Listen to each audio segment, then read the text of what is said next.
Let's go to ButtonGate already then, if that's okay with you. I mean, we got to talk about this. I don't want to talk about it because it's been talked about too much, but it's just happened and it's kind of important, really. I mean, this is ButtonGate. What's happened at some of the Canadian? There was a conference by the a lot of conservative. What would you call them? Politicians and I don't know if there's a lot of influencers, a lot of media there, but a lot of people at this sort of conference about conservatism and stuff in Canada, and this is what happened. So this is interesting because to me it's like, why is the CBC so? It was almost like they couldn't stop this from coming out. There was two eyewitness accounts of this problem, kind of like whistleblowers. So I mean, I think they just couldn't keep a lid on it. Liberal operatives reportedly planted buttons with divisive messages at a conservative conference in Ottawa last Wait till you see these divisive messages week, but the campaign trick seems to have backfired. CBC's Kate McKenna broke the story and has more. So last week I covered this conference, the Canada Strong and Free Networking Conference, and it's an annual event where conservatives from across the country come and meet and talk about issues. And while I was there, I noticed a couple of buttons that I thought were strange. One said, "Stop the Steal," which is an apparent reference to the 2020 movement to overturn the US election results. And the other had the name Jenny Byrne crossed out and replaced with Corey Tenike. Byrne is the Conservative campaign manager, and Tenike is a longtime Conservative strategist who has been critical of the ongoing election campaign. So it's conceivable that people at this conference made these pins. And in fact, I spent time last week trying to prove that. But recently, I learned it was an operation undertaken by the Liberal War Room itself. Two operatives went to the conference and planted these buttons, and in an attempt to tie Conservative supporters to the politically toxic Donald Trump. I was having dinner with friends, and I saw some people who I recognized to be Liberal staffers. I overheard the person next to me, a man, who had already identified himself as someone who was working in the Liberal War Room, and he's talking about how he was at the conference and planted these buttons in a Liberal campaign-sanctioned false flag operation. So I confronted him. He knew I was a journalist. Can you believe they called it a Liberal campaign false flag operation? I said, it seems like a double false flag. I mean, you know what I mean? Like I don't know. It could like the kind of idiot shit you'd say if you wanted to get caught. Yeah, right. It was a double agent doing a false flag. Double agent on a triple sting. Journalist, I said, if you did that, then that's a story and I'll report it. At first, he conceded that he had said that, but once I said it was going to be a story, he denied having said anything at all. So I left shortly after, and then at a separate bar, a Conservative source told me another Liberal campaign staffer was also talking about it. So the next day, I put in a request for comment with the Liberal Party, and they didn't deny it. It's not unusual for political parties to play tricks like this during a campaign, but it is unusual to hear about it from them. That reporting is from CBC's Kate McKenna. So that's just a what did they call it? Playing a trick, little tricks like this. Imagine if it was done the other way around, when if you did a bunch of like WEF buttons and stuff for the Liberals. I mean, you could come up with some pretty nasty buttons that sound pretty much like, hey, net zero, blah, blah, blah. Imagine if the Conservatives did that. Even they were saying that it seems weird that they got caught. Really? Well, that's what they just said in that thing. It says that the weird thing is that they figured it out or led back. It's like it's almost like I told you. It's like these guys are doing everything in their power to lose this election. Whether or not it'll be enough. I mean, that one that 1 week of hating Trump and Carney coming in swung everything out of whack so much that it's sort of, you can see it all sort of folding back out. But it's like. Yeah, I mean, even their side, it's like, why would you, how did you get caught? I mean, you just said, just shut the fuck up. All you got to do is just. But they can't, because it's a virtue signaling thing, right? It's almost like they have to be virtuous about these things. They think that it's somehow doing good. And then this is a funny one. A foul smell emanates from this dirty trick, the stench, I dare say, of butts. Get it? Gerald Butts? Yes. So here's Ryan Garrettson. I got to read his. Wow, what an unbelievably bad statement by the Liberals. They made the buttons to poke fun because they believed they were Trump there were Trump allies at the conference, and it got carried away. They did it with the hopes a disparaging news story would come out of it, plain and simple. So this is the Liberal Party just emailed me a statement regarding ButtonGate. This is the most important election in a generation because of the historic economic crisis that is facing Canadians today. So this is from the Liberal Party, right? What? On the libs. And the Liberal Party of Canada will continue to run a positive campaign focused on building Canada strong. After many news reports last week about conservative infighting and prominent Trump allies being hosted at this Canadian Conservative conference, well, they even throw that in there, eh? It's been reported that Liberal campaigners had created buttons poking fun at those reports, which regrettably got carried away. While it is worth noting that many materials being shown online have nothing to do with members of our team, the party has acted quickly to review the matter.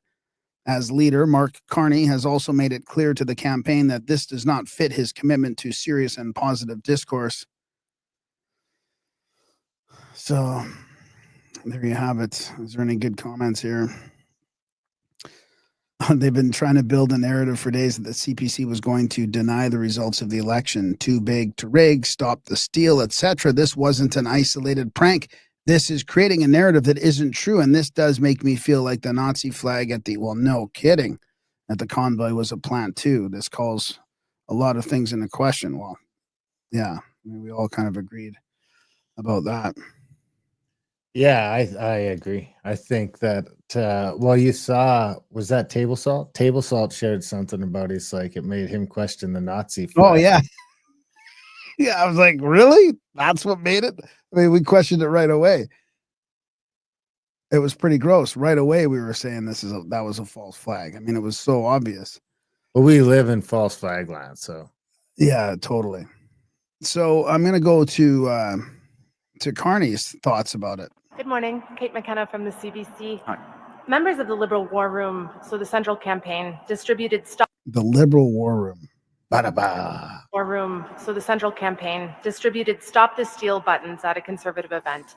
Given the anti-democratic implications of this phrase, how much does this event undermine the trust in the way that the Liberals operate? And what have you done in response to these revelations? Thanks for the question. Look, this is totally unacceptable, to be absolutely clear. And I, on behalf of my campaign, I was unaware of this behavior, but on behalf of my campaign, I apologize for it unreservedly. Okay. I've made it absolutely clear to my campaign that this behavior or anything approximating it or in that spirit is unacceptable, cannot happen again. Okay. Good morning. So what's with all the people behind him? Is that his campaign or? Nah, those got to be employees of something. That UN Canada Fort maybe or something like that. Yeah, exactly. Whatever the fuck that means. I mean, honestly, like I said to you earlier, I appreciate that apology. I mean, that's what most of the time I'm looking for a politician to say, but they'll never say it. I mean, at least he sort of took, accountability and at least said, he said he didn't know anything about it, which maybe he didn't. They probably protect him from stuff like that, right? But he was like, yeah, that's unacceptable to do that. And I do appreciate it. That was, I posted from an oil exec at Canadian Oil Exec. Another blow to the serious positive campaign he promised as they now release the third statement in 2 weeks around their campaign issues. All right. Well, you want me to go? No, I want to finish off this because here's the buttons. Oh, yeah. This is the non-democratic. I mean, how is non-democratic? Like, what is like, these aren't even, I think these are great. A vote for Carney is a vote for Wexit. Okay. That's that controversial. Lock Justin up is probably the most controversial one. Make Canada great again. Oh my God. That's the most controversial one. Daniel Smith for CPC leader 2026. Free Alberta with a picture of handcuffs. Okay. And then that Corey Tenick one, which nobody knows. I mean, that's just about the campaign manager guy or whatever. Who knows about that? Stop the steal. And then there is no climate crisis. Like, I mean, can you believe they're getting in trouble for these buttons? Like, that's hard to fathom. This is where we're at in Canadian politics, where smearing the whole other side because of these basic buttons. Basic. Hey, These cheap buttons. speaking of which, what do you think about Pierre not letting people with hats in his rallies? Who won't let you in with a MAGA hat, a Make Canada Great Again hat, any of that Yeah. stuff? I was gonna bring that up during this whole segment. Is that he's kicked people out. I mean, I saw a video of a guy with Viva Fry, and he says he's kicking them out. He's got a picture with Pierre before with his hat and all this stuff, and he won't. I don't know what to think of it. To be honest with you, I don't know what to think about that. Part of me is like, that's gross, but look at the controversy over this. Yeah. I mean, the whole establishment can just use any of that stuff again. It's so sad that they can use it against us or them. I mean, I don't even want to say us, but I mean, I do want PP to win because I think that'll slow the train down a little bit. I mean, I really do think it's him or nothing. I mean, I even saw Kirk Lubomov talking about all his representatives in his riding. I'm like, it shouldn't even be based on riding. It should just be, you got to vote for the guy who you want. It's Pure versus Carney. yeah, It's that's PP versus Carney. I mean, what? It goes by ridings. Yeah. No, I Whichever know, but party you win. to analyze the people in your riding, I mean, really, is it going to make a difference? You got to think of the end. But you got to go by which party you want in power. That's how our system works. Is Yeah. just representation. Once you get past a certain level, representation doesn't matter anymore. So it's I mean, I still predict that PP is going to win. I think he'll still even get his majority. I mean, most people would say that's crazy, but I think that it might happen. Everyone's watching too much TV. I think I think even the right is watching too much TV. It's like, I'm telling you, it's another Trump phenomena happening down below. I feel like